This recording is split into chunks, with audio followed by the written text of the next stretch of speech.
Good afternoon, ladies and gentlemen, league players, and perhaps the occasional Dota player, and welcome to SouthLAnder 2021, the new and improved SouthLAnder after our initial season of 2020. I'm Milky Cyril, joined by Kalo. It's a pleasure to be joined by you, Kalo. I'd say I'm from the north. I went to York University. I'm from down south. But I'm moving back to the south, so I'm glad to be in, let's say, some home soil. Kalo, how are you doing this wonderful afternoon? I'm good. I woke up early, had a little Zoom call with my friends for his birthday, and so I'm ready to start this.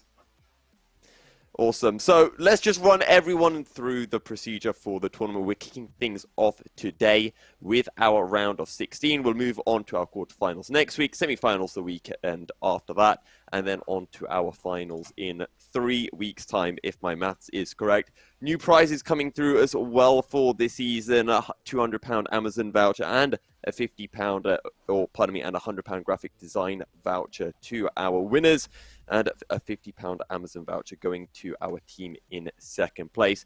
And we're actually going to be kicking things off today, Kalo, with the team that won our inaugural season of 2020, Portsmouth, as they take on Plymouth in the first round of the tournament.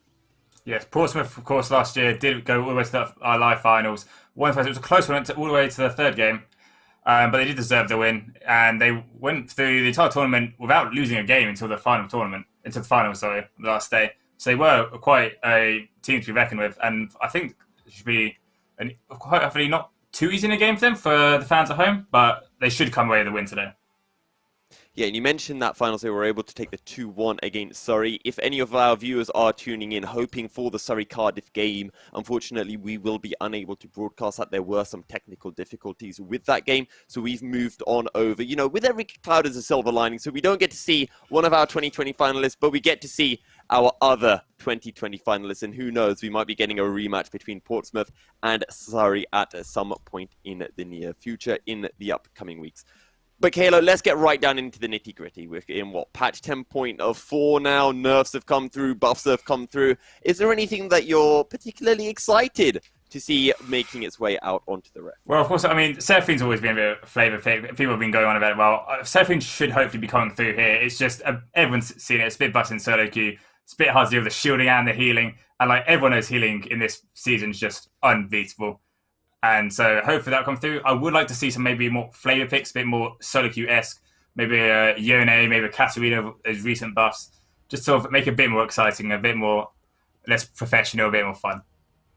See, I agree with the Katarina. I think that's a nice flavour pick. I think it's something that's spicy. But Yone, I know it's something that's kind of disgusting. I've seen it picked up. I think it was one game in UKEL where it absolutely dominated a team fight. And it was completely disgusting. Who knows? I'd love to see a Yone making its way out onto the Rift. You talked about, healing being very strong, but I believe there were some changes that came in that made grievous wounds and anti-healing a bit more, how do we say it, cost-effective, I believe.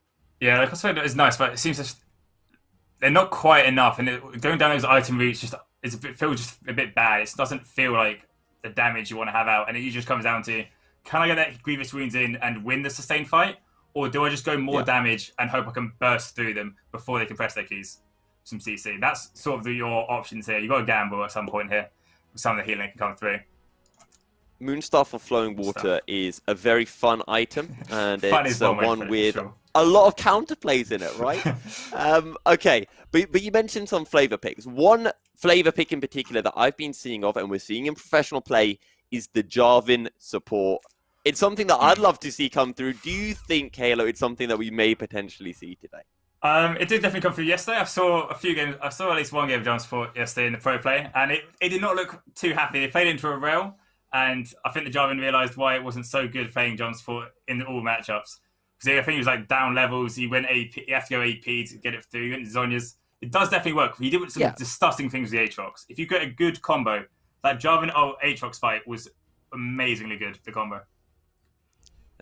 I think that's the kind of key thing, though, with the Jarvan. You pick it up, and I believe the way Ender described it was you want to be as annoying as possible. That's why you build a Zhonya's, because that way you stay alive for another 3 seconds, and you're just annoying people. You're like a mosquito that can't die. You're just buzzing around, although mosquitoes don't buzz. I don't know. It's something that's there and annoying. I'm thinking of some form of insect.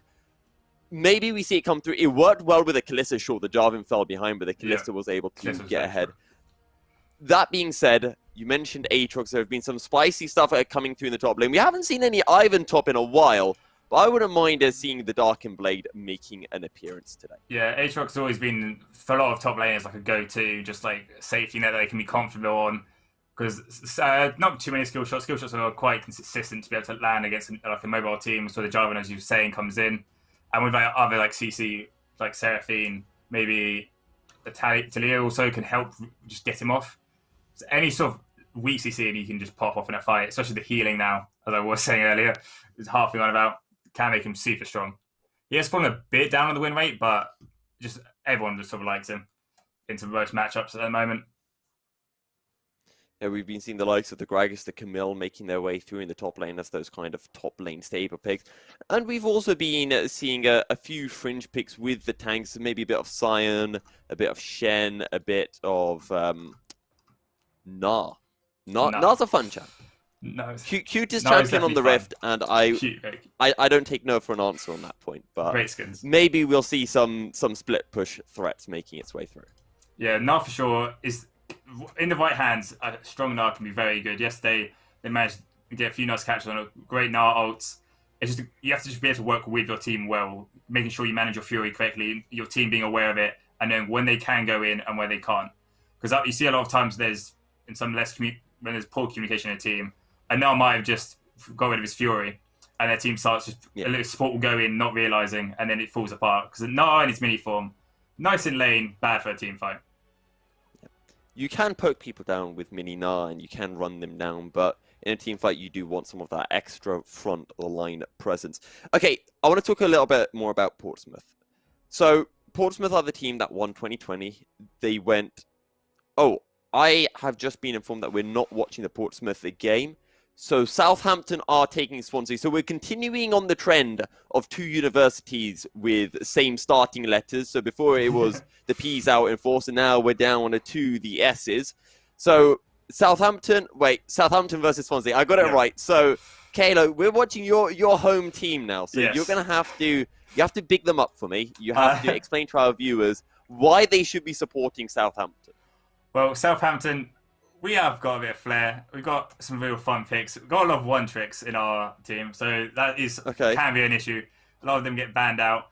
We've got Swansea. Swansea, their league team did run straight into Portsmouth, of course, the first place team from last year, but they did come first in the CSGO. So we still do have finalists in our first game, Finals University. So that could be interesting. Because Swansea, I think, their esports scene, I know it definitely is growing, because it started off, I think, a couple of years ago. I was talking to them. They weren't too big, but they're getting a lot of support. And so I would like to see now how far they've come, and if it can really show through. Now, when I was at uni, I wasn't particularly involved in the esports scene, so I was involved in other scenes. And I know that the Cardiff University students tended to hate the Swansea University students. So because we probably still have a few people in the chat who were here to watch that Cardiff-Surrey game, is there anything that we can say to those Cardiff supporters to get them to, band together with their fellow Welsh university, their fellow Welsh team, and try to spur them on against Southampton?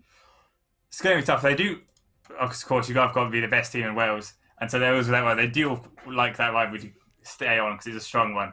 However, I think it should actually be quite a close game because Southampton, despite having good players, they can struggle to sometimes practice well enough at times, and they can sometimes revert to a bit more safe picks. But if they go flagrantly, it should be quite well off. And so it sort of depends. Do you want spicy or plain? And I'm glad you brought up this point because on my notes here, I've got some notes about Portsmouth, and I was going to talk about, they're the champions from 2020. Are they going to play spicy, or are they just going to show, this is how we play, this is how strong we are? But I guess all of that is useless now. So what I'll do is I'll take those notes and those kind of talking points I wanted to do, and I'll just insert them into this game of Southampton against Cardiff. So are Southampton going to play it safe? I mean, this is a best of three, so technically that first game isn't super important. If you do want to try something fun, that game one is the place to try it. Yeah, for sure. You make a great point. Because there's also sort of part because this is a stage tournament of do you bring out your spicy picks now, or do you save them thinking that you don't quite need them? So game one might be a bit calm, and hopefully it goes to maybe game three. We might see some there that will drastic picks come out, ones they've been practicing and keeping secret. I think there's also another point as well.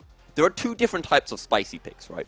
You've got the spicy picks of, oh, this is our version of playing Senna Scion. And for anyone who saw the G2 match yesterday, essentially, Senna presses W onto a minion, Scion knocks the minion, and it insta-roots someone, and then they kill whoever that is. So you can have those kind of spice, you know, the secret hidden tactics, the reckless Kennen in the bottom lane. And then you can have other things, such as Yuumi mid, which may not be very good. So the question is your spice, you know, something that's going to be 100% insane? This is your secret pick, and maybe you want to save it for later in the tournament, or is it something that could be slightly coin flip? With that said, we are into picks and band. Southampton apparently taking on Swansea, but I'm pretty sure it's Cardiff. Wait, no, it is Swansea. It is Swansea. Oh, sorry. Yeah, so as you see here, we've got the Katarina ban. Clearly, Swansea don't want to deal with the new buffs to the already broken champion. Southampton now, of course, banning the Rel. Rel has been really strong, especially in pro play. People, after it seems just reading what a kit does, realise, oh, this is something we can actually go in on, and start to realising just the power it can hold on just its own. I seem to be a little bit frozen, so I'm not quite sure on the bans. I think it's just my PC being annoying. Yeah, it's frozen for me as well. No, we're back in. So we've had the Wukong and the Draven banned by the side of Swansea. Darius and Aatrox banned from Southampton. So a lot of focus going towards a Hampot in the top lane for Swansea. Yeah, sure. I'd say they've gone for Darius and Aatrox, both just very good 1v1 champions. However, he does seem to have another one. Sovereign Camille does take it. It's a good, strong backup here. So, of course, with empowered Q and can just win a 1v1 or even a 1v2. I've gone Victor again, and just another strong pick in isolation. It seems they have gone a bit safe now, going on. Oh, that is the Jarvan support you were on about. We've got the Jarvan support to come through. I wonder what they'll try to pair with it. We've seen the Ezreal and the Victor come through from Swansea University. But I do want to look at this Camille, and I'm very interested in what will be paired with it in the jungle, whether we'll be seeing something like the Nidalee, something like the Lilia in the jungle for Swansea. Yeah, sure. Because you've got that setup in the Victor slow and the Camille you don't have to have a jungler with good gank setup. It's already there for you. So yeah, you can there just take the Nidalee, can maybe even go for Talia. You can give something that needs the help in those ganks. And so it gives them a lot of flexibility in the draft. I'm quite surprised of Southampton in their drafting style, that they didn't maybe not take the Jarvan straight away, maybe saving it as a flex, but they have made their draft quite clear now. It's going all on top, Carthus, probably jungle here, and then this Jarvan support. Okay, I'm very confused by Southampton's draft. They've banned the Orianna and the Vel'Koz when the Victor has already been picked up. Do they know something that I do not? I'm not quite sure, because maybe it could be Vel'Koz support is a possibility, but banning them out does seem a bit odd. I'm trying to see if it spells anything. Is what I'm first I'm going for. Yeah, I was thinking of that as well, but at the moment it's Vorder. Yeah, it doesn't quite work out. No. No, here comes the Seraphine, though. They have realised that it's just a strong pick, and it's just a nice setup. The Olaf here is going to have quite a decent prio, enough to go into it, because the Carthus isn't going to do much against him. So I'd like to see what Stingy does on that Olaf, because he is going to have that early game pressure. If he really wants to get ahead here, he's got the availability there, the Camille and Victor, just easy prio. Now, I don't know about you here, Kalo, but I definitely side on the side of Swansea. I feel like the Southampton draft, yes, it all makes sense. You've got this huge team fighting comp. You've got the Jarvan-Galio combo. You've got the Lucian to put out the damage on top in those team fights. But it all seems very linear, I guess. Yeah, it's a very much one straight line of we go in sort of comp. And Swansea might have an issue that they don't have the best disengage. Ez, of course, got safe self-pull. Seraphine got some knives with her ult and her Q. However, if they just aren't quite careful, all it needs is a Jarvan into a Gallic. Like, there's a lot of ways for Southampton to engage a fight, where Swansea are really going to have to look for more sort of pick six. If they're going for straight 5v5, it's going to be hard for them to start it. But of course, that's what Southampton want. Southampton have gone for a team fight comp here. So Swansea try a 1v1, which with their comp is very easy to do. Might just drag Southampton around the map and they'll lose just through macro. But you talk about the 1-3-1, and I'm looking towards Swansea, and they've got a Camille, they've got a Victor. Are the likes of a Galio and Ornn really going to be able to match a Camille and Victor once we get past that kind of 25-30 minute phase of the game? Yeah, all they're really going to do is like sit on the tower and wave clear. It's not going to be the best thing. What they would have to do is between waves, they miss if Swansea don't have their wards set up properly inside the jungle. Is they will get a quick if they get a quick rotation off and just collapse on one of the side lanes, then it could be quite disastrous for Swansea, and they can just might end up losing quite quickly after that. Should be interesting though. They should get the early Drakes on Swansea side, so that could also be a win condition, just even if it goes late. Also, when I do look towards the side of Swansea, I'm noticing the likes of an Ezreal, Victor, Olaf, Seraphine. These are all champions to me that can poke down the members of Southampton. So I get the feeling that if Southampton do not pull that trigger quickly to start off a fight with, you know, Call of the Forge God or the Cataclysm from the Jarvan, there's going to be a lot of time for Swansea just to chip away at the health bars of Southampton to a stage where Southampton can no longer pull that trigger, because even if they do and even if they get an advantageous team fight setup, their health bars will be too low to be able to, you know, fight. If sure, there's definitely a range disparity here. There's on the side of Southampton, Cardiff, even though it's very range, Ornn and Jarvan aren't doing do much. It literally is just a Lucian really for any sort of range poke. But you got, as you were saying, the Seraphine, Ezreal, Victor, like, if it does come to a siege, Swansea definitely have the favour here. So Southampton are going to need to play to their win con, which is just hard engage and like no like hesitation here. So they start hesitating, start playing around too much. If they drag out a Baron contestant or a Dragon contest, it's going to get quite messy to them because they don't have the sustain, they don't have the heal that Seraphine is going to provide, and that's just really how they could end up losing the game here. So Kayla, for you then, now that we've seen the drafts, where do you sit? Do you think this is going to be a Southampton win, or do you think this is going to be a Swansea win? Look at the draft. Swansea have the easier draft to execute.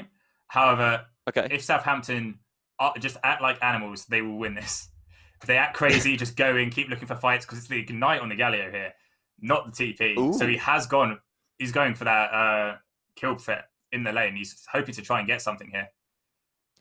Kill threat into a Victor. Does this mean that we're going to be seeing Jarvan looking a lot towards the mid lane? Yeah, we should see him a lot of action towards that mid lane, because the Galio set up into Victor. Victor, of course, not very mobile. He has got move speed on his Q. However, which is a little bit set up, he will die quite easily with all those paths in. So we'll be down to Wazza, on Seraphine, to get those wards in the river, make sure that you don't see anyone moving around in there, to keep his mid laner safe. Because everyone else... just want to say, I just mentioned, will we see Jarvan ganking mid lane? But of course, Jarvan's not jungle. Jarvan's support. It's Karthus in the jungle. So I should have phrased it as, will we be seeing Karthus ganking onto the Victor? Yeah, so what you're saying is like... So I was saying like more... Hold on. I'm looking at this and it does... Had there been a mistake here? Because Is it Karthus support? I'm seeing Jarvan with Smite and Karthus with Exhaust here. This is very spicy. Maybe too spicy for me. I am seeing some craziness.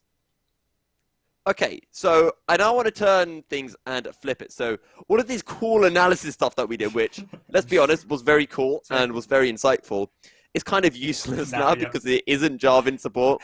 It's Jarvan jungle, but it's Karthus bot. This is Karthus Lucian bot lane, which I feel can poke out a lot. Yeah. But it's not going to be able to match an Ezreal Seraphine in poke. And there's no lockdown either for that lane. So I'm personally very skeptical about whether this bot lane duo will work. Yeah, I think they very much have graphed their whole team to work as a whole. So if the Jarvan, if you see a Jarvan moving down to bot lane, expect the Gallo to be walking and cheating that way as well. And we're hopefully going to see a lot of parties bot lane with everyone showing up. And that should be some nice chaos early. However, yeah, for sure, like I don't quite know how the Karthus Lucian matchup works. Not one I'm awfully familiar with, but it should be fun to see. Could I propose an alternate system for yourself, Kayla, and for all of our viewers? Lucian mid, Karthus Galio bot. With how spicy it's looking, it could be anything. 30 seconds until minions... There's no way. Wait.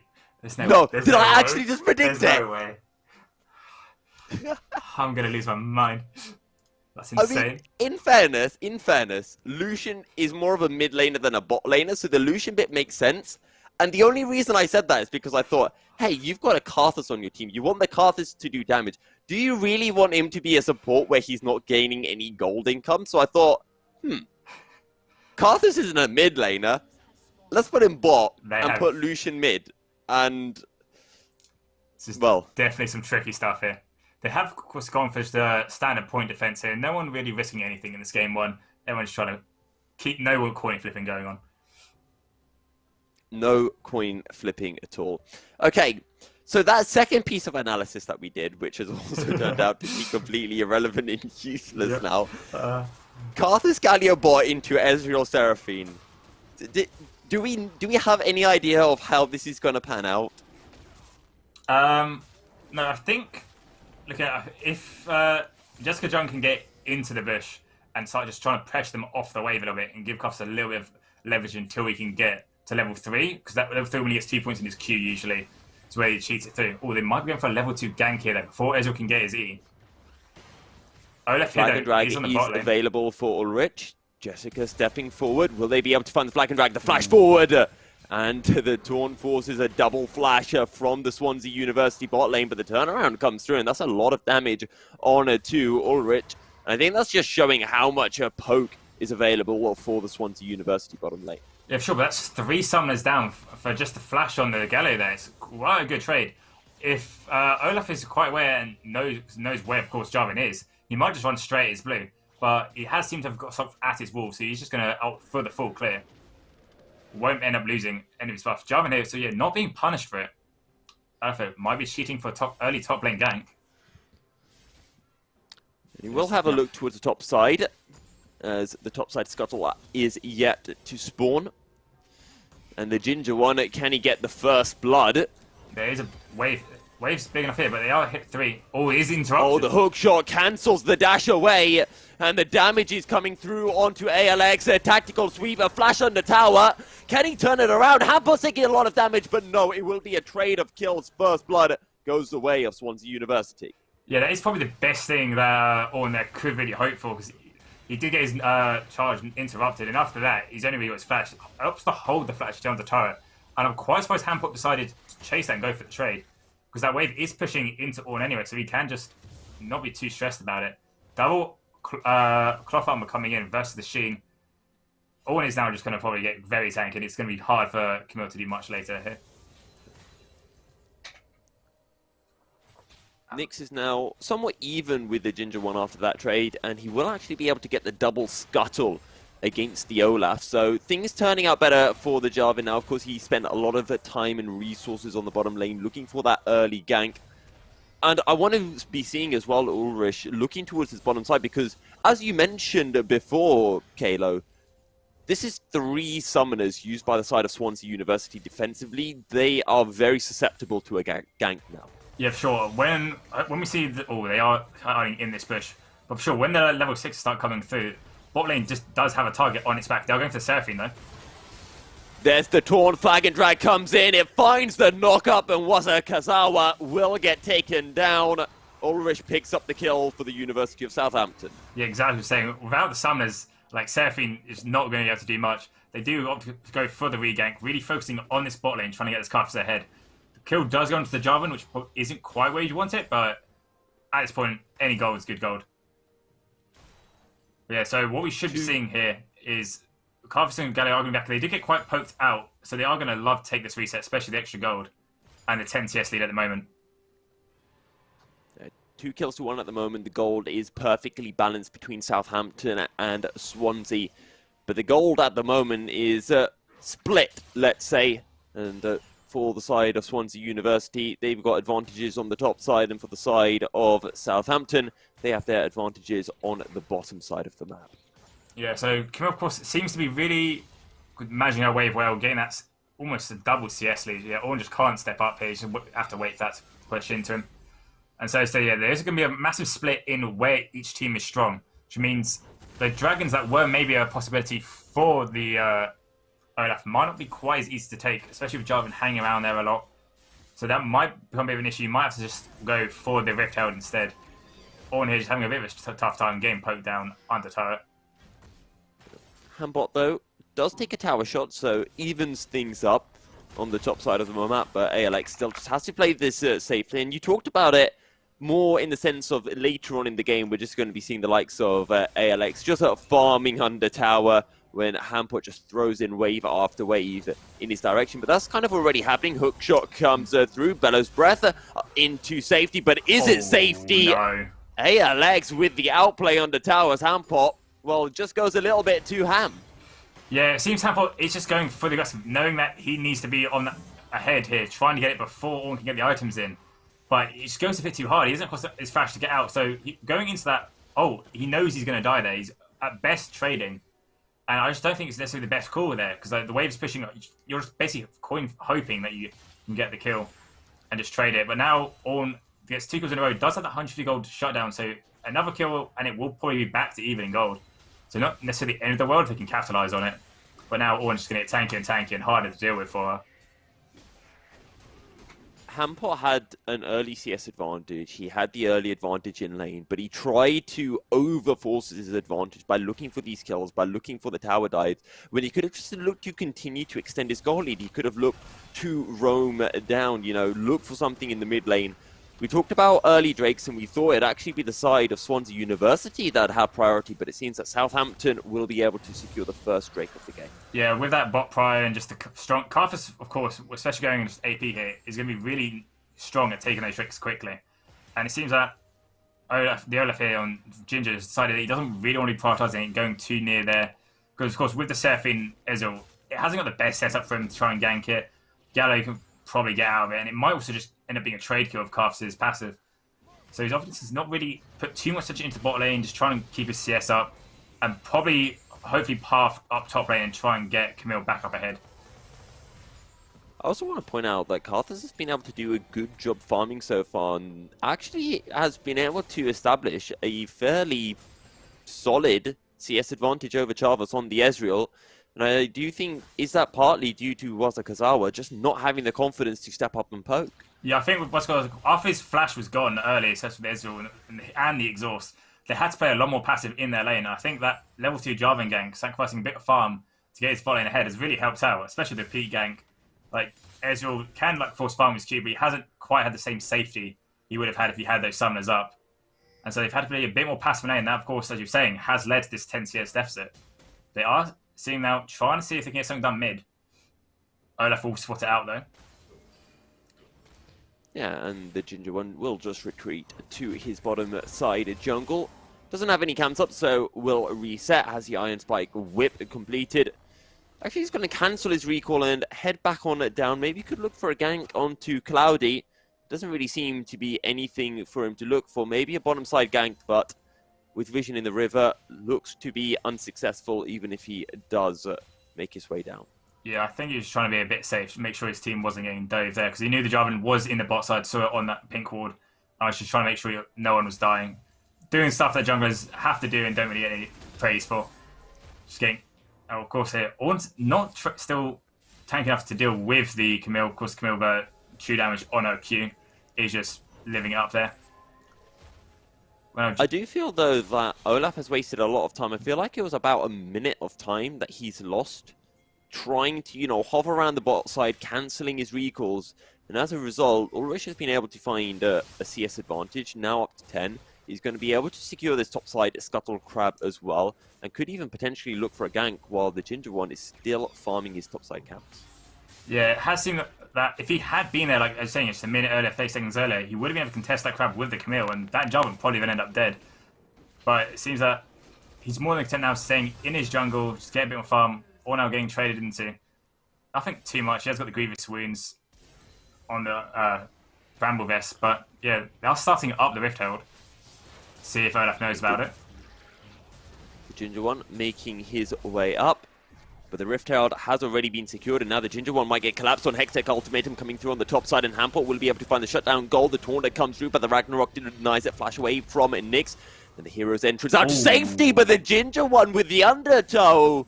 How he landed that, I do not know. Sniped and a half, and Swansea will find 2 kills in the fight.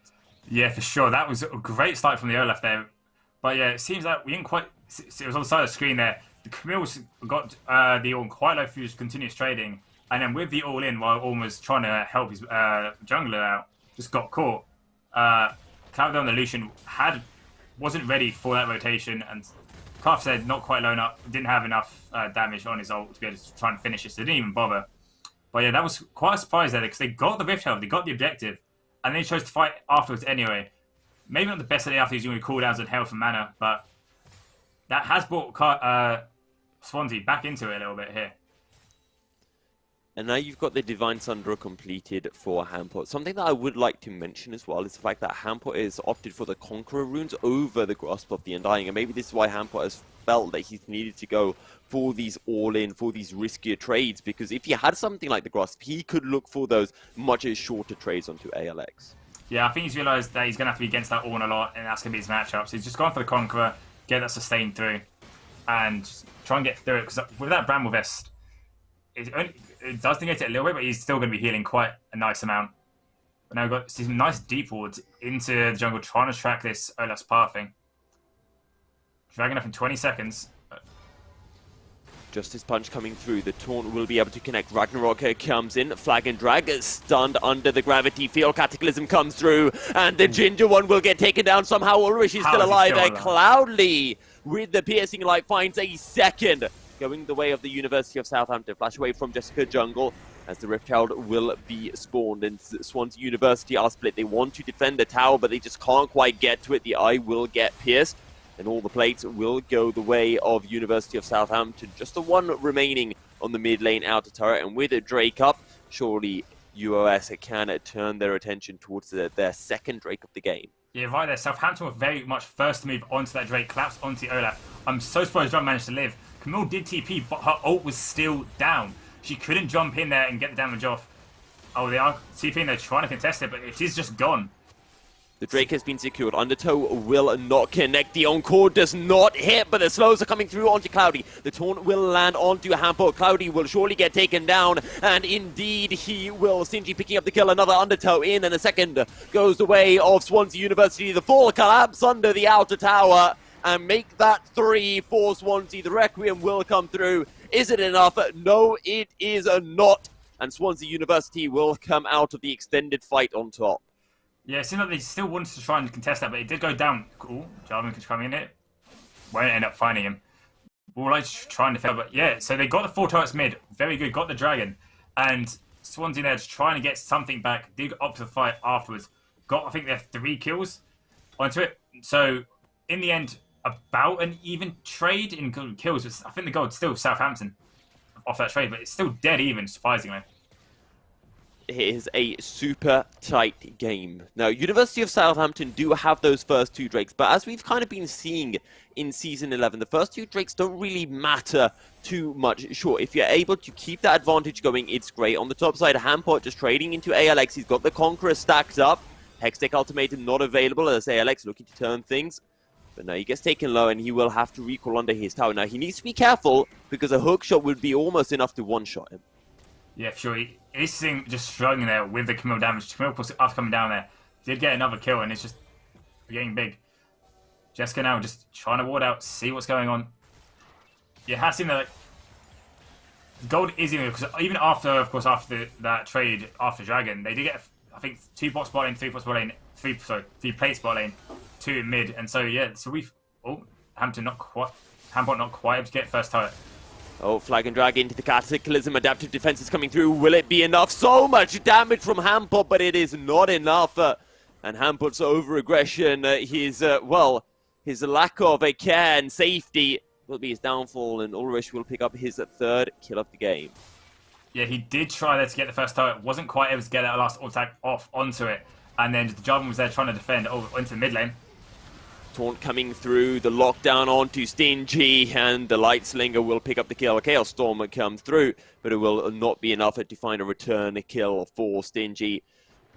University of Southampton pick up their 7th kill of the game, 7 kills to both universities now, and I think showing just how close this game is. First Tower will go the way of Swansea University by just a mere few seconds over Southampton. Yeah, that's quite bad by Stingy there, because if you see in the river, there is a lot of vision there. You'd have thought that the Galio would have been picked up there. As you can see, great from the observer here. You can see that river is lit up very well. And so for the Galio to get in there, it must have been distracted, maybe looking at the Camille top lane, look at the bot lane, just trying, maybe looking elsewhere, not paying attention, and of course does get caught there. as you're saying though, Swansea do get the first turret just about off that rotation. And so we'll get a bit more gold into that bot lane that have been struggling. But yeah, it seems Southampton are just rotating better as a squad, which is what their condition needs to be if they're trying to get this win here. ALX has just completed his mythic item. Has the Sunfire Aegis coming through, and ALX might be getting collapsed on. It's a 2-on-1, will slowly become a 2v2 as it's a fight on the bottom side. Kazawa will get taken down. Cataclysm on 2-2. Requiem finds so much. Hero's Entrance picks up another for the side of University of Southampton, and Hextech Ultimatum means absolutely nothing. 3 kills going the way of Southampton, and they turn their attention towards the second Rift Herald of the game. Yes, the Rift Herald there was spawning after the initial take. And it seemed that the Olaf there was just trying to like poke around and see what was going on. And the Camille came along with and just ended up dying as the entire squad of Southampton showed up there for the kill. And it was brutalized. Quite strange to even start contesting that or looking for it when they send the Victor bot to pick up a wave. You should be, especially if you're the comp they're facing, just trying to group up and make sure they don't get high engaged. Because when they're split up like this, it's just too easy for Southampton just to push their R buttons and go in. And I think one of the key things as well was the fact that Kazawa just got picked off on the bottom side of the fight, all by themselves, and it was just easy meat, just insta-CC, followed by a kill. Seraphine, not exactly known for her durability. And as you mentioned, Swansea University just getting punished, a lack of communication, a lack of coordination. With that victor on the bottom side, they were always at a deficit with a numbers disadvantage. Now, they are setting up for this third Drake here. 10 seconds till it's up. They've got some vision in there. Southampton, off the reset, are going to have the pink wards and it's going through. They do have a deep ward by the golems if Hamport wants to TP onto the Camille, get flank off. But Stingy just recalled, so he's not going to be here for a while. His teleport's not available. Hamport has his teleport available, but I don't think it matters. Southampton, or pardon me, the University of Southampton will secure their third Drake, and unlike with a second Drake, Swansea University will not be able to find a favourable fight at the end of it. Yeah, seeing that they just did go out, they weren't prepared for it. They weren't there early enough as a team, and now there is Southampton on Soul Point. Mountain Drake will be quite nice one with the Orn. That Orn shield and will deal with that poke quite nicely. That is going to be coming through from the Ezreal, from the Victor. And so, quite actually really good Drake for Southampton to luck into here if they can get the Soul. Yeah. Southampton are now on the verge of picking up the Mountain Soul, and when the draft came through, I first looked at the draft from the University of Southampton, and I didn't like it. And I'll be honest, I still kind of stand by it. I didn't like the draft. Something's happened in the mid lane. That's a shutdown. Encore sniping down a Cloudy, and Swansea University able to find the pick. We talked about it before, the fact that University of Southampton want to find these 5v5s, but the picks, they're all on the side of Swansea as Ulrich is turning up. Does the tower get taken down? It will eventually. Flag and drag coming through. A lot of damage onto the Ginger One. A hook shot will come in. Is the Hextech Ultimatum available? Yes, it is. Ginger One somehow survives. Flashes out of the Cataclysm. Justice Puncher doesn't get blocked. The taunt will come through. Hamper able to find one. Hook shot is denied. And the tower will be able to find one in return for the University of Southampton. 3 kills for 1 in favour of Swansea University in the overall trade. Yes, Southampton there, they doing what they're doing so well. They just forgot about here. They weren't acting as a unit there. They were split up. Jarvan went in before the Orn could rotate because the Camille had prio, and it ended up just being really quite messy. And the solo kill the isolated kill onto the Lucian. Lucian had flash. He burnt it as well, and still got caught out there. I'm guessing by a Seraphine, and exhaust. And so that's going to be big. That's not going to be up for Baron or Dragon. And so Swansea here, if they can get prepped enough, might be able to get this Baron and stop Soul Point. Yeah, one thing to remember, and something that a lot of people forget about the Seraphine, Kazawa on the Seraphine, the more allies that Encore hits, the more allies that ultimate hit, the further it travels, and it can catch out even the best of players. And who knows, maybe it was a flash out of the beat drop, and then the Encore just came through, and there was nowhere for Cloudy to go. But I want to go back to the point that I was bringing up before we saw Cloudy getting picked in the mid lane, which was the fact that there's this Mountain Soul coming up. And when we were looking at the draft, I was saying how I wasn't a fan of the draft because, it's very linear and you only have the damage really coming out from Cloudy and maybe from the Karthus later on into the game. But with a Mountain Soul, all of a sudden, this front line is so strong. Flag and drag coming through in the bottom lane into the Cataclysm, forces a flash out from Stingy, and he will be able to stay alive. Definitely not playing Stingy with some of the spells this game. Again, so now both mid lanes without flash for the next 2 objectives coming up. Should be interesting to see how the fights go. It just seems that Hampot and Ginger going in as the main engage. They just can't seem to get through the front line in a straight 5v5. But again, now they are going onto the Ornn. Ornn just not able to deal with Camille this game. Hextech Ultimatum is available for Hampot. Does he want to go all in? Just running him down with a Conqueror at the moment. Hookshot comes through. Hero's Entrance will buy time. Hextech Ultimatum, the knockup comes through. But is it too little, too late? No, it's not, because it will be a 1-for-1 overall on the top side of the map, with the Jessica Jungle coming to the rescue. Yeah, so the Galio, they're just able to help out. The Hampot is just popping off this Camille, really making it hard for Alex to even try and lane at all. We really need to just wait for the wave push into him. He's just really suffering at the moment. Does mean, though, that Baron is still on the cards. No team seems to really want to prioritize it yet. 22 minutes in, it is quite early, and no team is too strong at taking it. So Arnold looking for this sole point in a minute's time. I tell you what, Charvos is looking strong on this Ezreal. I don't know if you spotted it, Kalo, but one of his Mystic shots that did land on to Karthus, and it did a significant amount of damage. The Dustblade and Essence Reaver completed for Charvos' Ezreal.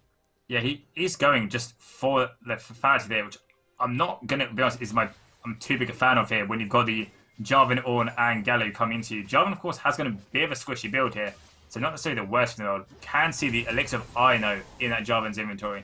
He is playing for this dragon. This is a huge Drake, and it is a huge fighting point, and it could be one that determines the game. Drake up in 20 seconds time. Now, Hampot is on the top side of the map. He has the teleport available. And the critical thing for both sides is that they don't lose any health bars in the upcoming seconds, as might be happening here. Ginger One will be forced to go into Ragnarok, and that is a critical ult that is no longer available for the side of Swansea University. And now the Ginger One won't be able to run in. Hampot teleporting down. There comes the Hextech Ultimatum. Encore doesn't quite land. Hampot getting taken down. That'll be a 1-for-1 so far. Call of the Forge God coming through. We'll only be able to connect onto one as a high note. It comes a down B drop. Not quite going to be able to connect. Masakazawa gets taken down. Forced to flash right on into the Lucian as the PC light comes through. Not going to be enough. Requiem finds one. Double kill going the way of Jarvas. Flash forward from the Karthus. Is he going to be able to find it? No. Flashed away by the Ezreal. Keeps himself alive, but he will fall to the burn. ALX on the run. Stingy on the chase. Wazakazawa is so low. The Siphon Power doing so much damage. Is it enough? One more auto. The Death Rain picks up the kill. Swansea University find 5-4-3. That started so well for Southampton. They got the Ragnarok off the earth and they should just backed away straight away. They were running into Fog of War. They didn't know what was going on. And by the time they started to realize they needed to back up, it was just too late. Lucian there was still pushing the wave in mid when that fight started. And as it pushed onto the bot lane, he just couldn't get in there. Tried to ult, tried to get the kill. Everyone got really low. Carl tried to ult. They thought they had it. And everyone just lived on just a sliver of health bar. And that's all that needs to turn it. They haven't been able to take this straight though. Jarvan going in risky here. This is very risky, and now Stingy will just burn him down. The Chaos Storm coming through will not be enough to kill the jungler. But Ulrich, if he backs, he will not be able to contest the Drake, and surely he has to stay true. Shot barrage almost connecting on to Ulrich as the Drake has been started up. 4 members of the University of Southampton are present, but all 5 from Swansea University are here. ALX has the TP available and it's coming in.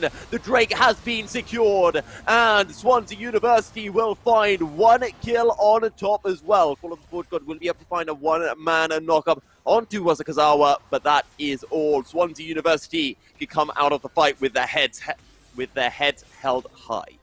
Yes, after the Jarvan got poked out there, he did pop the Elixir and trying to heal off the Raptors, but it just wasn't worth it because they might also now lose Baron off that shot attempted steal. Baron will be the objective for Swansea. We're 25 minutes into the game. Call of the Forge God not available. Cataclysm not available. They are starting Culling not available either. It has been started up. ALX is stepping forward. All 4 alive members of Swansea are here. Hampot going in with the hookshot. Hextech Ultimatum will lock down Cloudy. The encore comes through. It finds the taunt, but so does Jessica Jungle. Hampot will get taken down, but it's a 1-for-1 in the fight as Alex gets taken down as well. Jessica Jungle getting run down, and the Ginger One steps forward. Cloudy cannot step up to save his life, and Ulrich will appear. Flag and Drag comes through into the Requiem. Will be able to find one. Wazakazawa gets it taken down low, and now Stingy just getting run down. Cloudy trying to poke, but has to be careful. The Siphon Power does so much damage. Stingy fighting over 2 members by himself, and 3 members of Swansea University will survive. Just the jungler and the mid lane are alive for the side of University of Southampton. Yeah, they do stop the Baron though, and they lose 3-4. 3 for 2. Not the worst in the world. Do get the shutdown gold on the Olaf, but that's just, it was very messy there. Like, of course, without the ultimates up, it was going to be hard for them to engage into that. It was Hampot got a great ultimate onto the Lucian, all they're just trying to buy time for Lucian to live. And Cardiff's over the wall. I think we've done a lot of damage there. But again, now Victor now 6-2 and 6. He's finished 3 items with the City Boots. It's just going to be an absolute monster.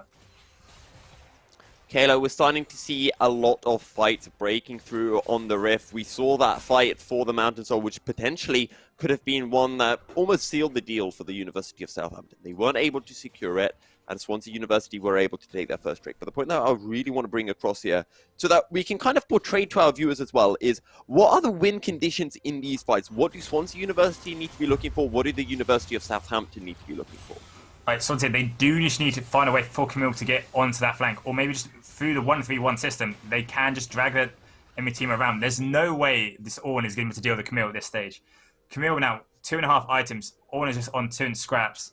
Like, it's just, he's going to be strong. Camille's just too strong for him. It's 30 CS lead, just too, however now, they are going to try and, maybe try and bait them in here. There is that ward that will just go out now. They will know they've been seen. However, the water has now dipped. It has left the realm of the Summoner's Rift, and that does mean that the side of Swansea University are enshrouded in darkness. And so is the Baron, coincidentally, which will mean that Swansea University can turn their attention towards the big purple worm. They have started it, 9,000 HP.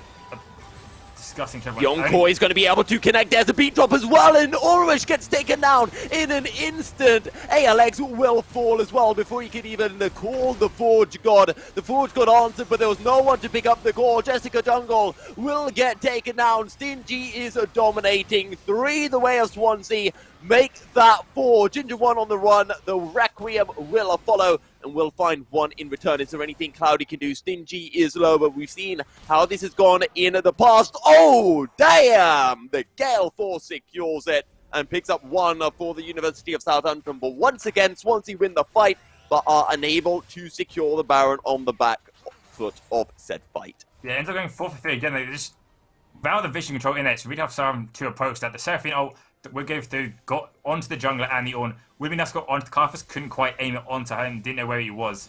But then, yeah, they pushed, I think, again, what we're seeing is just too far. Like, they got the picks, they could have turned back onto the Baron, based him further in, but instead they kept pushing, trying to get onto the Carthus. And the Carthus Zonias just made so much time, allowed Cloudy to get into the fight on the Lucian. And as you saw there, he did manage to get a lot of damage out. And that's what ended up making everyone else fall.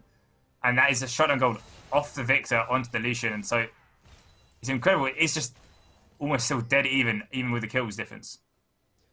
And what we did see was that Hextech Ultimatum coming through onto Ulrich, and we saw the power that Swansea University have in finding picks as Hamper is getting caught out, and Hamper will get run down, and with the Mountain Soul up in just a few seconds time, this could be a critical mistake by the side of Swansea University. True Shot Barrage will come through, Call of the Forge God will connect onto no one. That's 1 ultimate down for the side of the University of Southampton. Encore will be able to land onto 2. Ulrich on the backside just getting fought down. The Cataclysm comes in, culling, chipping away at the Ginger 1. Stingy, can he outplay this? Surely not. He gets run down, he gets taken down. Ginger 1 now trying to zone the members of Southampton away, but look how low the members of Southampton are. Ulrich on a few hundred HP. The same for Jessica Junglers and Undertow will connect, and somehow Swansea University, despite coming out of the fight despite coming out of the fight with a man down, are able to turn their attention towards the Drake. But for now, University of Southampton are not going to give them breathing room, just zoning away. Teleport coming through from Hampot, well spotted, and now this is going to be a 4 4v5. Well, actually a 4v4 because the back has come through from Jessica Jungle. Drake down to 4,000 HP. Keep an eye on Ulrich. He's going to want to steal this. The Drake being pulled away. Cloudy trying to step forward but can't. Beat drop coming through. Drake down to 100 and it will be secure. The second of the game. Ulrich unable to find the steal. Look how low goes the Seraphine. Hamper able to find one. Flash away from Wasakazawa as a Chavez gets run down by Cloudy. The fight still goes on. Hexic Ultimatum coming through onto Cloudy. He said the damage. Hamper will find one. That's a critical kill. The mid laner is down, and the side of Swansea University should be able to clean up the fight. Ginger 1 getting run down on the back end, but it doesn't matter because Swansea University find the Drake and they find 3 for 2. Yeah, incredible fight there. Southampton shouldn't be contested after they've just Hookshot comes in. Health bars. Well, make that 4 for 2 as Swansea find another. And they could even look for Jessica Jungle here as well, but no, they're going to call it quits and they will reset. Yeah, they didn't keep track of the Camille cooldown, and so they kept staying around there when they should just reset. Gallo could have reset. He had the ult to come back into the fight.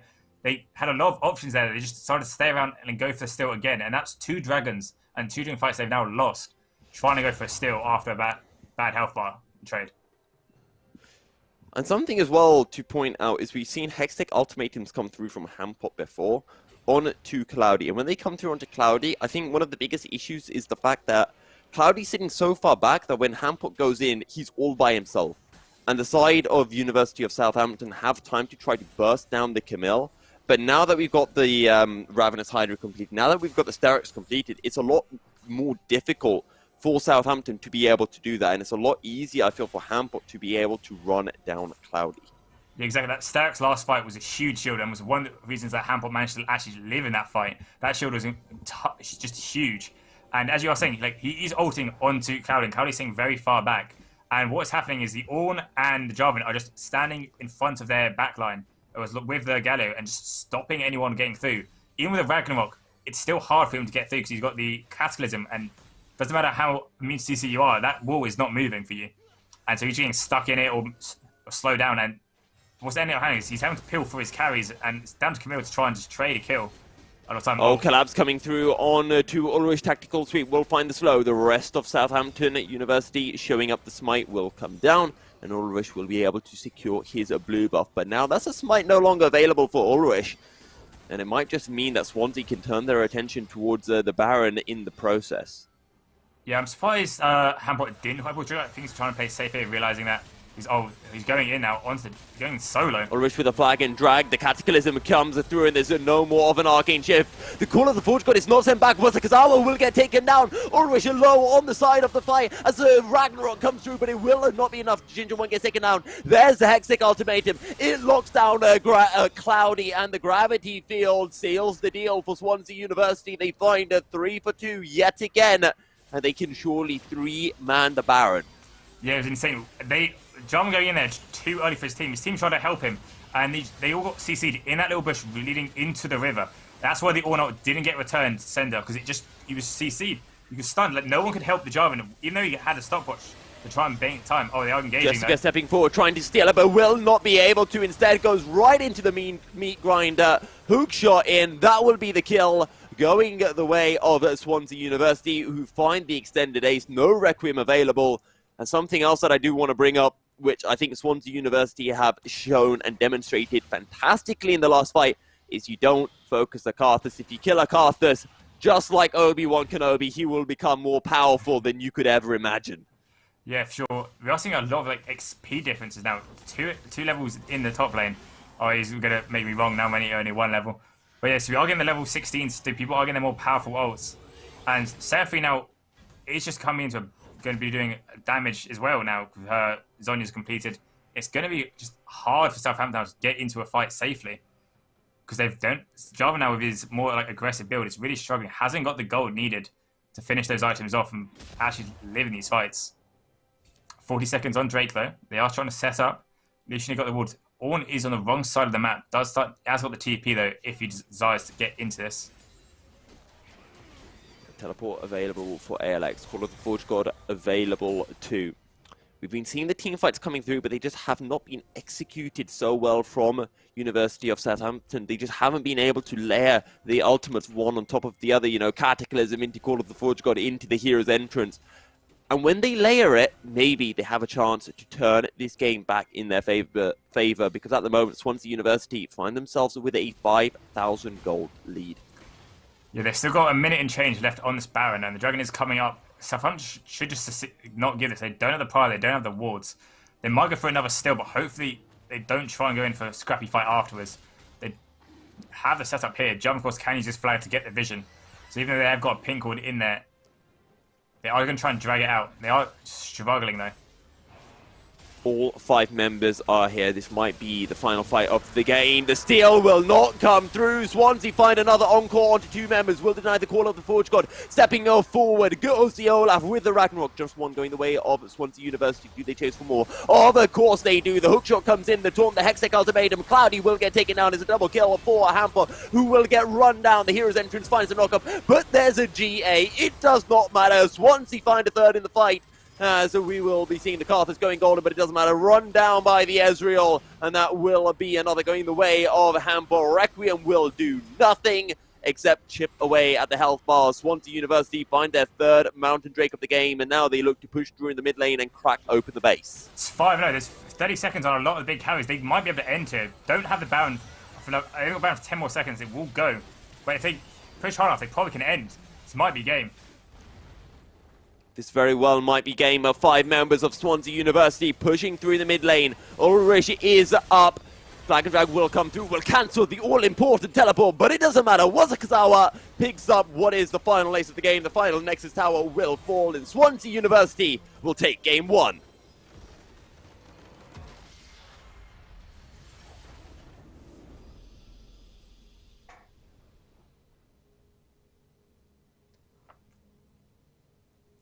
Yeah, incredible game. Like, Southampton just were ahead for so long, and they just greeded for the Dragon Soul continuously, and they just lost just so much to try and do it. They lost the Baron 3 dragons, and then they just lose the game trying to fight the 3rd one. Like, they didn't have to fight it. They're fighting over like 10 armor at the end of the game. Like, it's not what you're going to lose the game on, but they just decided to try and go for the steal again and again. Seraphine was absolutely executing those ults to perfection. Gets onto the Orn, get onto the back line, and just that Orn could not ult properly. It's impossible to do. So many times we saw ALX using the Call of the Forge God, and so many times it got interrupted so well. And we talked about it in the draft. We said that the draft from the University of Southampton was fairly linear, and we saw those different ways of engages, those different ways of playing it from the side of Swansea University, who were able to play the draft out well. The first 20 minutes, though, did look shaky for Swansea. Yeah, they were not able to like quite understand where the Galley was going, where the Jarvan was moving, and they were just basically losing to their vision game. They did have some wards out in the end, but they were just getting rotated on just continuously. It's all early game Seraphine just weren't going to be able to do much, and they really should have put more effort into make sure they could just get through that lane and put the Carthus behind. However, instead they put their focus top lane. The Camille was just 1v9 up there. Just even though she did get quite greedy, she was still just ahead in the lane, managed the way effectively, got the CS lead. And in the end, there was nothing anyone could do. They're probably going into game 2, might even ban out the Camille or think about a different pick into it. The Orn clearly not the answer for Southampton. Okay, so maybe make some changes in the top lane for the University of Southampton. On that note, we're going to be heading into a short break, and when we're back, we'll be returning with our second and potentially final game of the day, as Swansea University will be looking to close out a clean 2-0 against the University of Southampton. Stay tuned.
Welcome back, ladies and gentlemen, as we head on in for our second game of the day between the University of Southampton and Swansea University. Swansea able to take game one.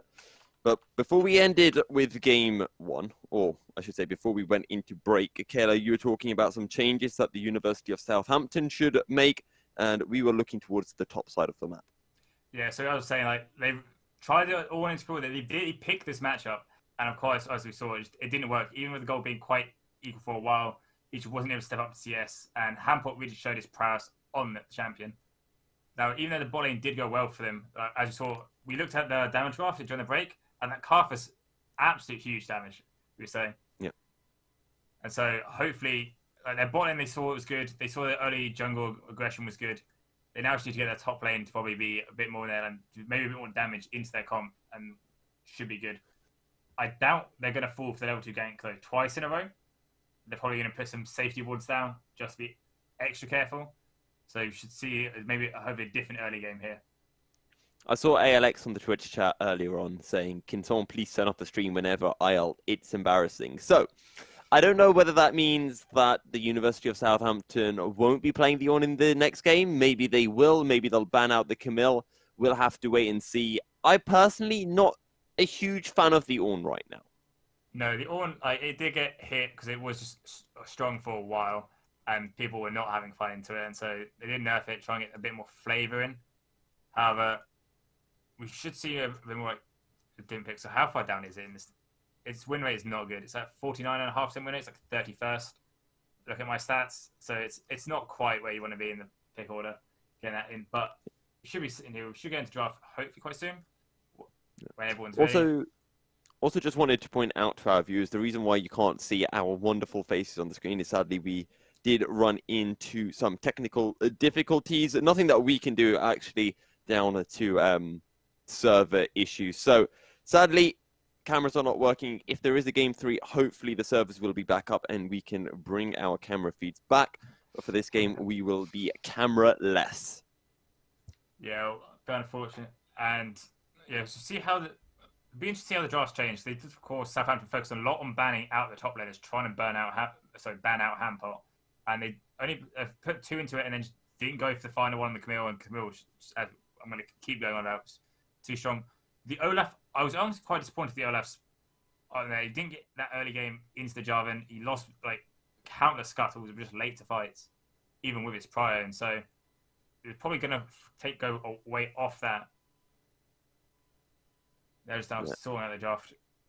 And is it just me, or do we have a sub coming in for Southampton University as Derpayoshi is jumping on in to the mid lane? I can't remember what the Lucian's name was. But... It was... Where did it go? Was it Ghost? No, I'm being stupid. I can't remember. But I know it's a new mid laner. It's definitely a new mid laner for sure. I think it wouldn't surprise me knowing Southampton players if they just woke up late and missed the first game. That is okay. That could have happened. I don't think that's just Southampton players. I think that's just university students in general. I say this as an ex-uni student. Yeah. You know, what's the point of getting up for 9 a.m. lectures, right? You know, just watch it on what's the software called again? Your Blackboard. I've got Blackboard and I've got Panopto. I've got both. I had something else. I can't remember. Was it BB Collaborate or something? No, it's like V's. Oh, I can't remember what it was. It was. I don't know how I can't remember. I was at uni like 2 years ago. So yeah, it all went out of my head. You know, it was like every year it's just like forget about that, and then I was like, oh no, I've got to remember it for second year exams. Oh, darn. And so was the university life, but I think it was like something Portal that I had. No. Okay. Portal. Oh, no. No. They're all different. I won't say ours was better. It probably wasn't. But with that, we're getting into pick some bans. So let's see what comes through, whether that Camilla will be respected. First off, though, the Katarina is banned from the side of University of Southampton. Yeah, so we are seeing Katarina, again, like, they just don't want to do it. Even though it's got a different mid lane, they're still banning it out. So it makes you think that they just don't want to deal with it at all. Someone's had some bad solo queue experiences. Atos, again, just repeating the bans from before. Yeah, Aatrox getting banned away. We saw what Hamport was able to do on the Camille. Maybe with an Aatrox, he'd be even scarier. We'll have to see Draven taken away from League in the bottom lane as the Darius banned against Hamport. And we saw this in game one. A lot of priority against Hamport as a Karthus. Very well respected, banned by Swansea University. Yeah, they saw the damage graph out of the game and they're like, right, just get rid of the Cardiff. It's a bit weird. And the Seraphine is there. That is getting banned as well. I think Alex, after the All-Not's getting cancelled multiple times by the Seraphine, he's a bit sad and doesn't want to deal with it. He has gone for the Poppy. I think they're not going in sort of like a logical order. I think they do this in Pro Draft, and so they are just taking their champions to avoid any remaking the lobby. But we see we've got Malphite, Poppy top. Both just going quite defensive characters. I'm quite surprised Tamport's gone for a tank rather than something a bit more aggressive after his prowess last game. Yeah, and we've got the Jarvan coming through. Olaf again for the Ginger one. Stingy on the Victor. You know, if it ain't broke, don't fix it. And that seems to be the idea. The Camille was open, but the side of the side of Swansea University have decided against it. Now, while I might have been talking about my portal access to online lectures, we're going to be having a certain Derpayoshi jumping between portals with the Zoe. Yeah, the Zoe does do quite well to Victor because Victor can't put his he can be put on like the far zone, but Zoe's leading with the bubble. It just does quite well. Like Victor works quite similar to Azir in that poke he struggles to deal with the pokes. He can't manage to Q a lot of the time, can't get his E off, and so it should be interesting to see how this goes on. Victor, of course, he did do very well last game. He popped. I've got 3 items, and his ults were devastating in fights. Second most damage on his team. I'm going to go out and I'm going to say this. I don't like the Jarvan pick. I like the Zoe pick, but I feel that if you're going to go for something like the Zoe where you've got pick, I want to see something more like a Nidalee. I want to see something more like a Skarner, something where you can look for these picks and you can follow up on the picks. Whereas Jarvan, to me, screams, I want to team fight, and then the Zoe just doesn't sit in it for me. No, yeah, the Zoe, of course, as you were saying, doesn't fit the theme of their comp. Actually, it does seem like because they banned out the Camille eventually, of course, it was pick what he picks after, or hot Rel pick. I am interested. So, Rel Kai'Sa is a very strong combo. The CC that you can get out of it. However, Kai'Sa is lacking with CC from the rest of their team to really follow up. That's what the Malphite ult. But it should be interesting to see. They have stuck with, as you said, the Jarvan in the jungle and the Gallo support, thinking that that part was the bit that was working. But yeah, the Zoe doesn't quite fit the thematic they're going for. I feel like University of Southampton have missed a trick here. I think the Jarvan support, you know, you can set up the walls for your Vayne with your Cataclysm, but clearly Southampton University opting against it. They still have that kind of core identity that they had in game one, and I don't like that core identity, which is the Jarvan Galio combo. Yes, I like it, but again, it's another short-range ADC, ALX on a Poppy, which I want to say kind of fits a similar theme, a similar identity to the Ornn, but now with less engage and less of an all-in tool. Yeah, Vayne in isolation at the moment is very strong, as is Kai'Sa. They both picked S-tier AD carries. And of course, as I said, they have missed out on a bit of cheese, the Jarvan ult into the Vayne Condemn. That would have been funny to see. But yeah, I'm just quite work out. Jarvan, again, like you saw last game, because their team didn't have like enough damage from the other they only had like main carrying Cardiff and then Lucian doing some damage to tanks. Like it was just, he went for his damage. I'll see if he changed his build up this game, because he didn't do too much. Bring it back up again, yeah. Second damage on his team, he did less damage than the Gallo support. So it might just have opted to tank instead of going for more damage this time, because it just didn't work. I'm not happy with the Olaf though. Why don't you like the Olaf? Because he didn't do that much of it last game. Like he was a strong character, but he's just with his pathing and how he like executed the early game. I just don't think it is one for his team. Like if he maybe go on to maybe got first blood game. For Hamport. He did, and then Hamport ran it again. Hamport ran it twice. True. He did. Also, but like, yeah, he got a nice gank off the top lane, and he did. But I think like if he'd gone a bit more aggressive, he could have gone straight from his blue straight to the enemy blue, really put that Jarvan behind, and then even still gone top. Like there was that one period where the Ginger one was just kind of walking around the bottom side jungle, and he wasted about a minute not knowing what to do. However, you talked about the Kai'Sa Rel. This is big, huge engage, huge team fight combination. And I think one thing that we saw in game one was when Chavez was on the Ezreal and Hampot would go in on the Camille, I felt like it was quite difficult for the side of Swansea University to be able to follow up those engages. But now with Wasakazawa on the Rel, with Chavez on a Kaiser, following up on those engages is going to be a lot easier. Yeah, sure. They can do, as you're saying, a bit more cheese addicts. They can just send the Kaiser in and the Rel behind and get that stun off. There's a few weird combos you can do, especially in lane, to try and get some cheeky picks. The Vayne with the tumble isn't quite, I think, mobile enough to get rid of from a Kaiser. And so we'll be interested to see how this game plays out.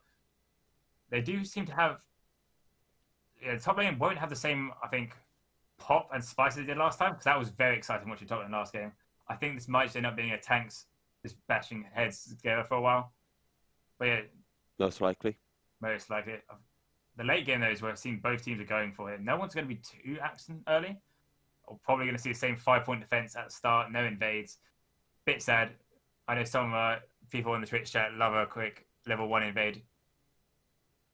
But yeah, jump would be funny. If Derpa Yoshi starts with bubble, maybe we could see something. Maybe just have Gallo flashing over the wall with Taunt, going full ham. Crazy. They do have single target damage. That's just what I want to point out. You know, Ulrich with the flag can be able to pick up a kill for his side. Okay, but something I want to bring up again is this mid lane battle, because we saw with the Lucian, and again, just to remind everyone that University of Southampton have subbed in Derpa Yoshi into the mid lane.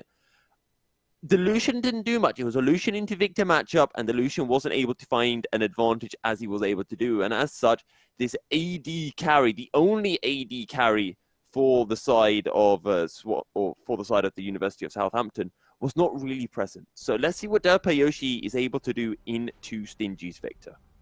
Yeah, he's also the only magic damage on his side. And so it could just be that Malphite just ignores her entirely and just goes full armor, full health, and just becomes unkillable by the Vayne. And Spark Vayne with the true damage, if she's having to only proc in the third auto to get damage off, it's really going to struggle to kill that Malphite, especially if you've got a Victor, Kaiser, Rel, and Olaf just running only at that Vayne.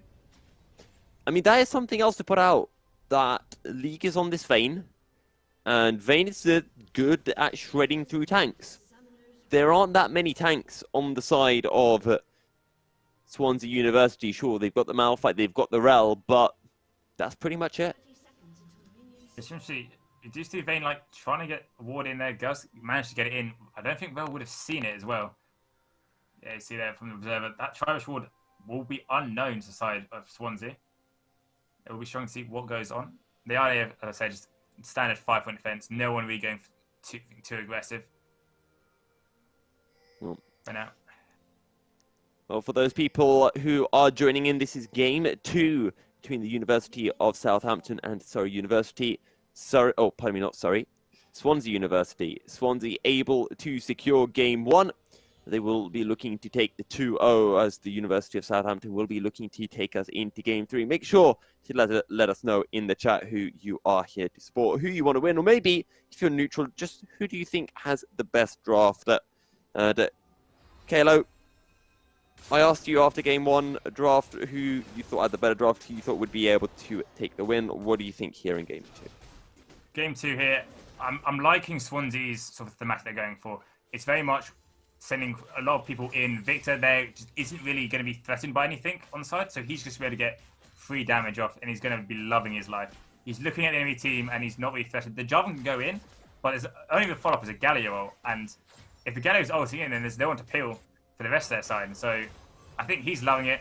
You were saying about the Jarvan Condemn here, but what you do have top lane is a Jarvan Poppy, so you might see that come through if he can get a Jarvan ult onto the Victor, and then Poppy flashing in, stunning him into a wall.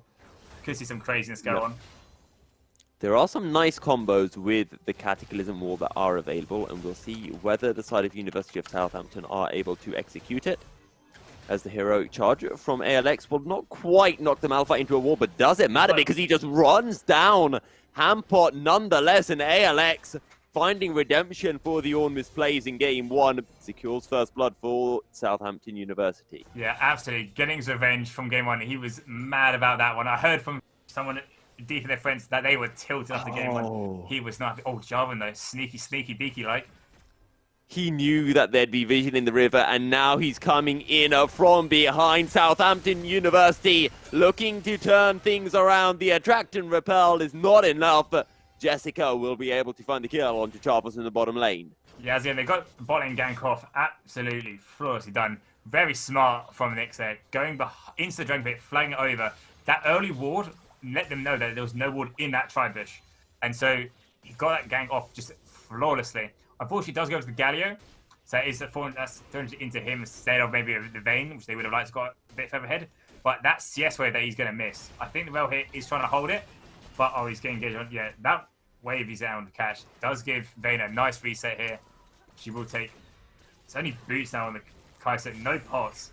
So the next bit of laning phase is going to be a bit rough for her. She's going to have to play it very careful. Make sure she doesn't get traded out too much. Yeah. It's a shame that the Vayne wasn't able to secure the kill. It went over to Jessica. I think Jessica could have just left it because there was no real threat that Chavos would be able to survive in that scenario. Chavos, though, smartly saving all summoners, knowing that it was a lost cause, knowing when to give up without wasting any further resources. Yeah, sure. Now, I've seen they are ganking onto mid lane here, trying to just counter gank. I don't know if they know, John Ball just have to back there. He's only got one camp up, so he might just opt to reset. See what he does. No, now we're in a bit of a lull state. Everyone's sort of just waiting probably for 6 before we see anything else too crazy. Or maybe another item. But yeah, everyone's sort of just chilling out now, having a relaxing time, which I don't think will last much longer. No. Jarvan again looking for the gank. We'll be still on the pink ward. He does get spotted out as the Jessica Jungle stepping forward. The crash down will buy time. Flag and drag will not connect. Now the turnaround to Cathian Rain is entirely solo target focus. And pardon me. And the Kai'Sa will be able to pick up the kill. Yeah, they were trying to get Scuss, but the Gallows did not have the movement speed to quite get it. They got the Taunt onto the rail, and Halfshock had faded, but instead he tried to go onto the Kai'Sa on the tower. And he takes that turret shot, that isolated Caffeine Rain just absolutely destroys. And he ends up just trading a kill back that he got his AD carry earlier. So here we are where what looked to be a bit of a dire strait for him is now going to be okay. Brief trading into top lane. This is just tanks hitting tanks. Nothing really can come from this. Well, that's what I thought last time, but Alex was able to find a kill, and now Hampol looking for his revenge. The ground slam finds a slow double flash coming through almost at the exact same time between the top laners, and now Ulrich, he is Mr. Gankman this game. He has found something that he ate in the break between game 1 and game 2 because he looks like a different man.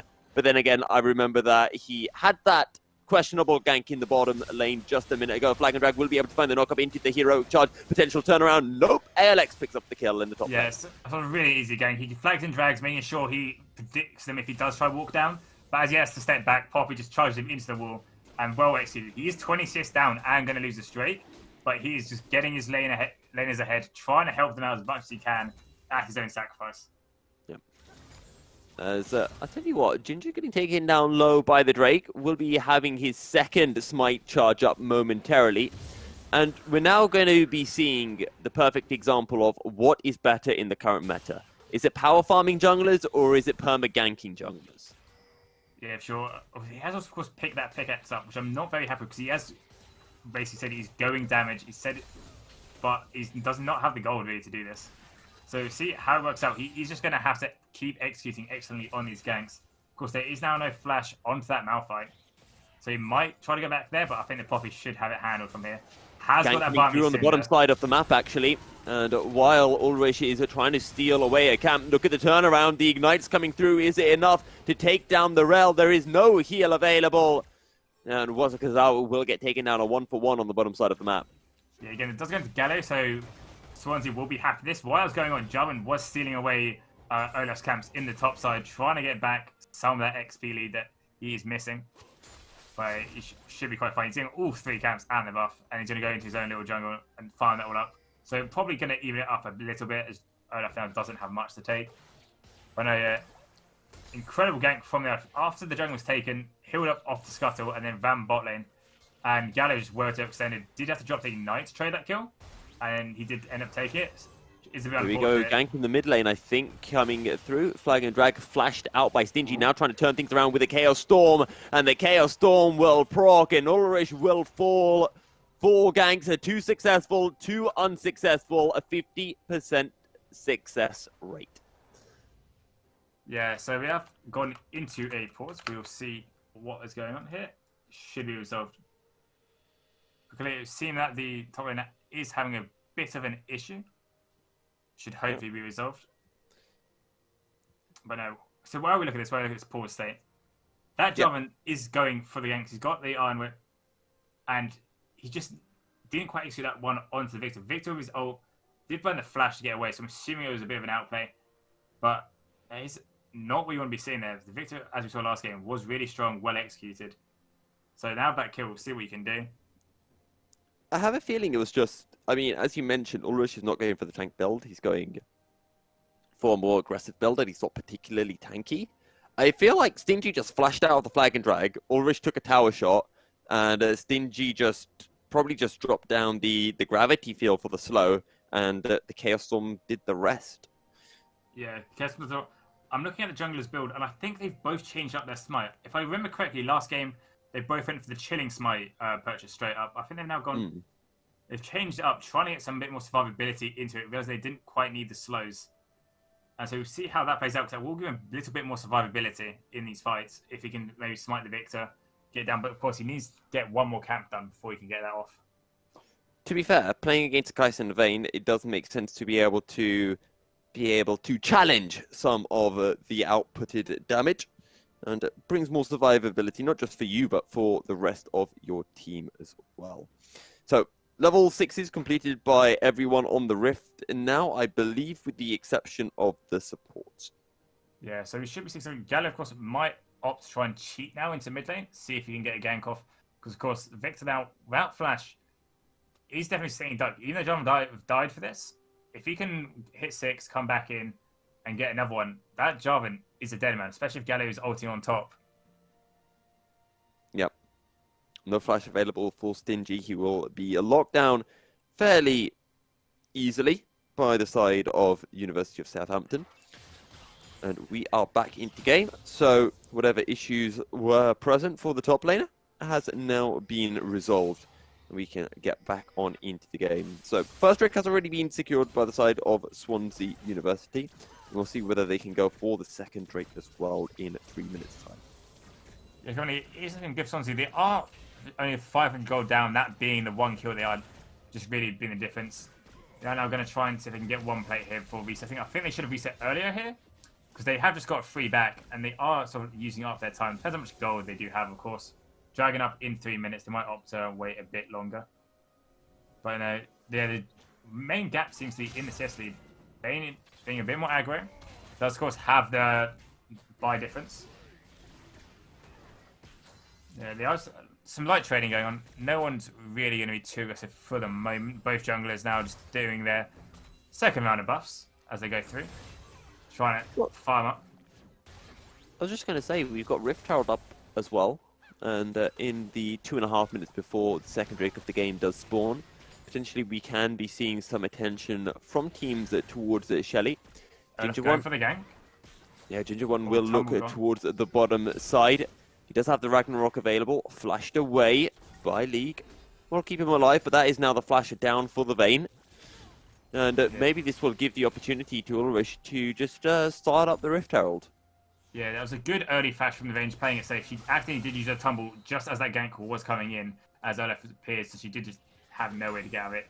Made sure she didn't die, played it safe. But yeah, Jarvan now seems to be in bits of a... He knows where the Olaf is, but he's playing, just trying to optimize his gold gain he can get. He's looking for a gank mid. Victor now cheating to the bot side, knowing where his jungler is, playing it safe.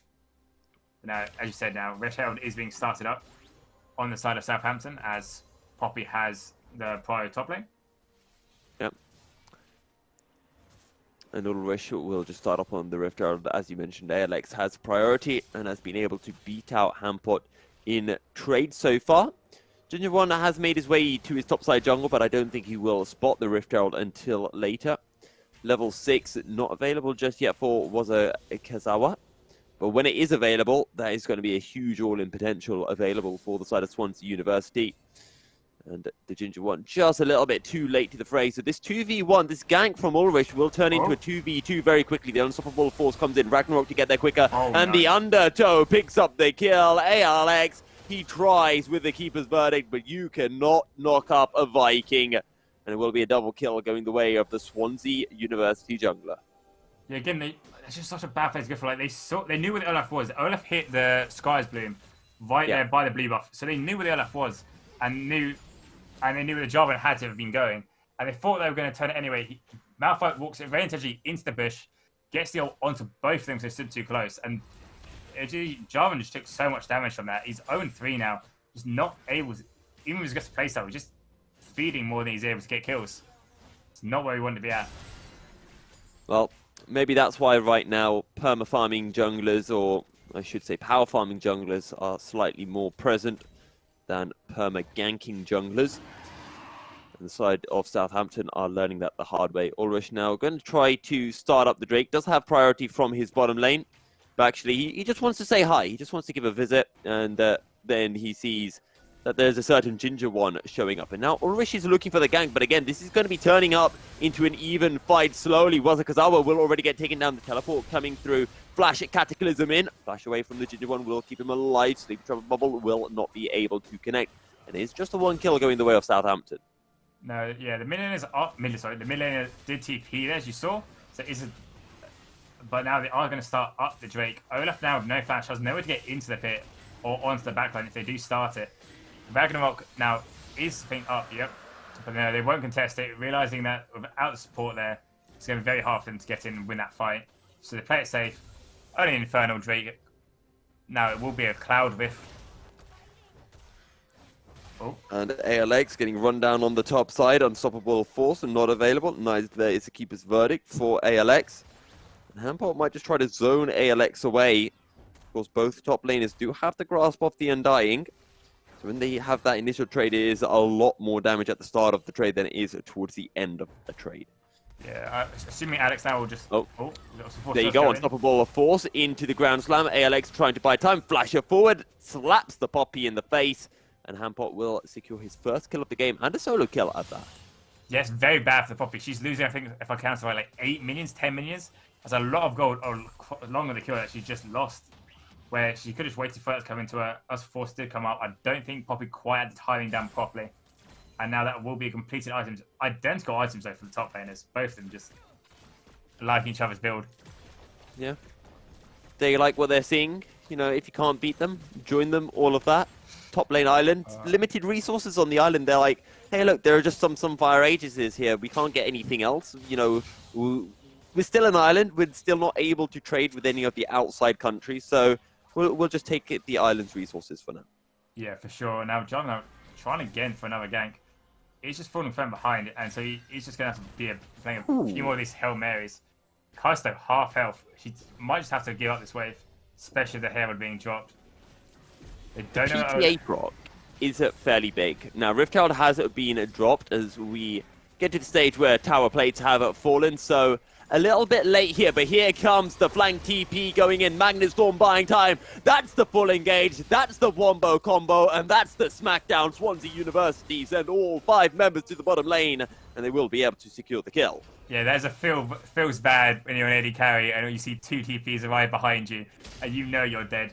You smart not to burn anything, didn't burn the flash with the exhaust, just accepts his death. The Galio got out of there, but yeah, that will be a turret there. First turret for Swansea here. They did commit a lot to try and get this. Oh, they're not going to go for it.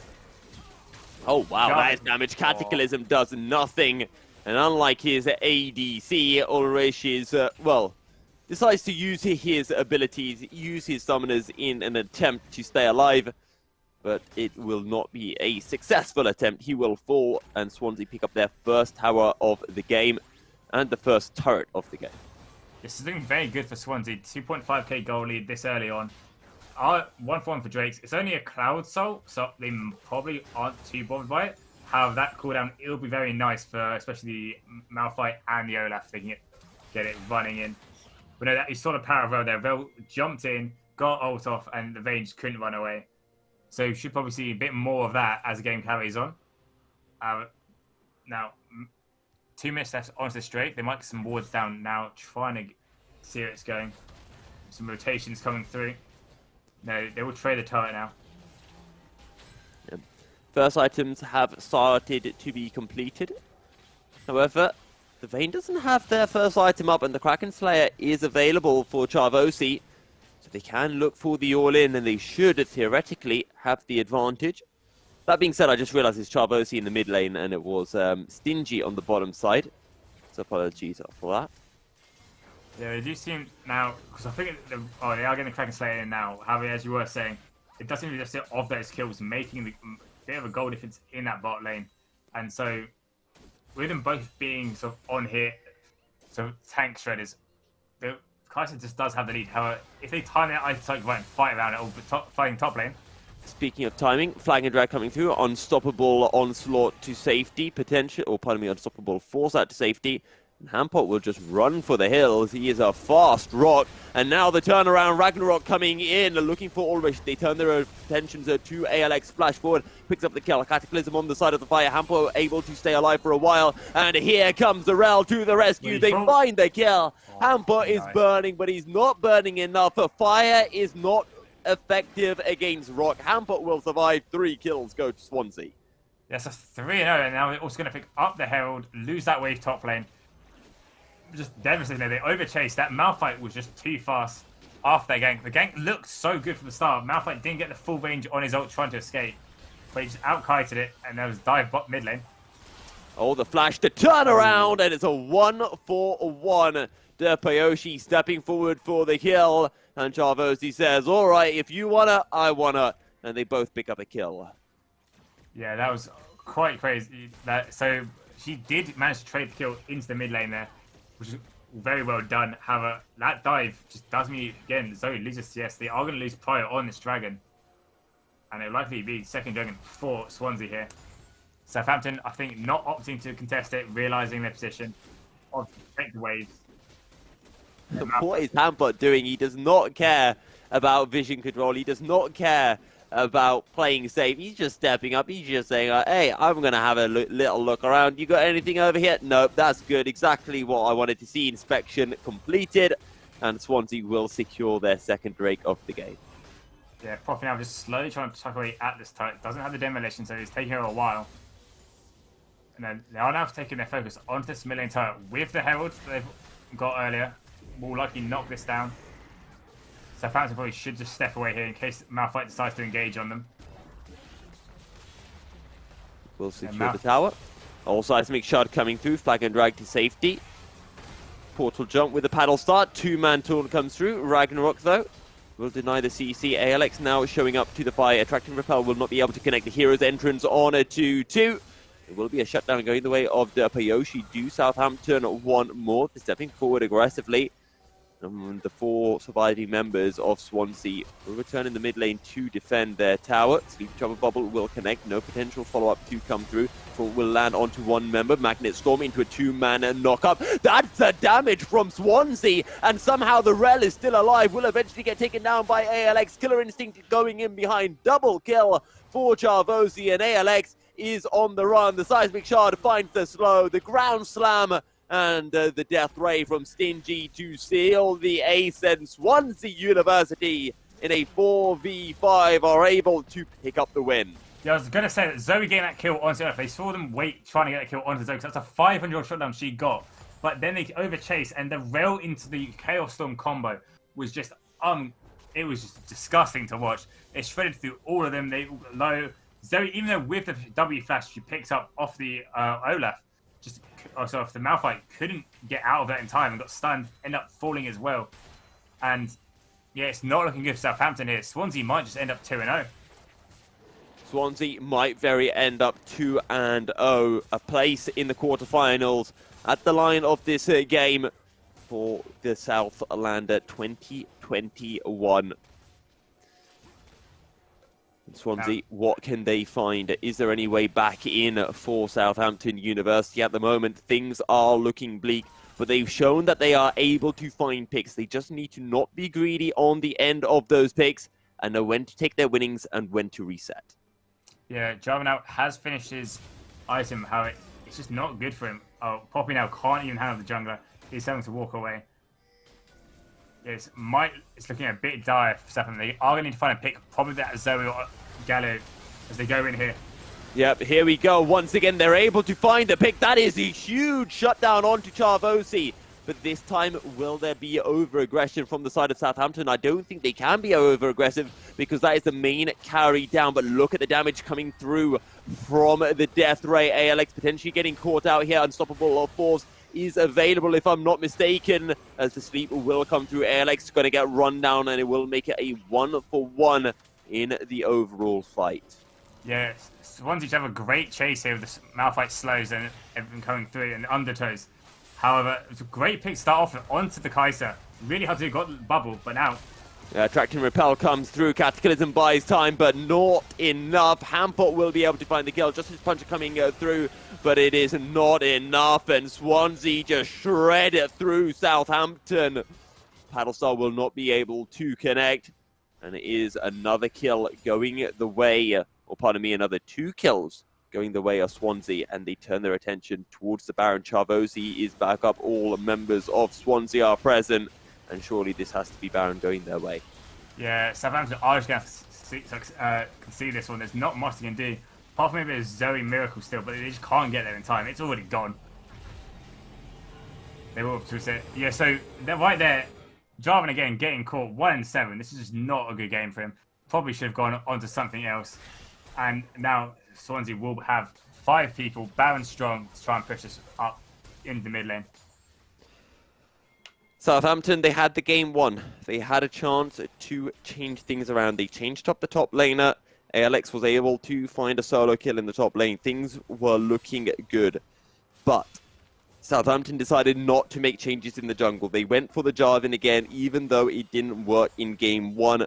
And potentially now they are paying for their drafting sins. Is there a way back in for Southampton? With their backs against the wall, can they find a way back in? Drake spawning in 15 seconds, and oh no, the Jarvan potentially caught again. The Chaos Storm comes through, flash away. This into, oh pardon me, that will be the Death Ray following.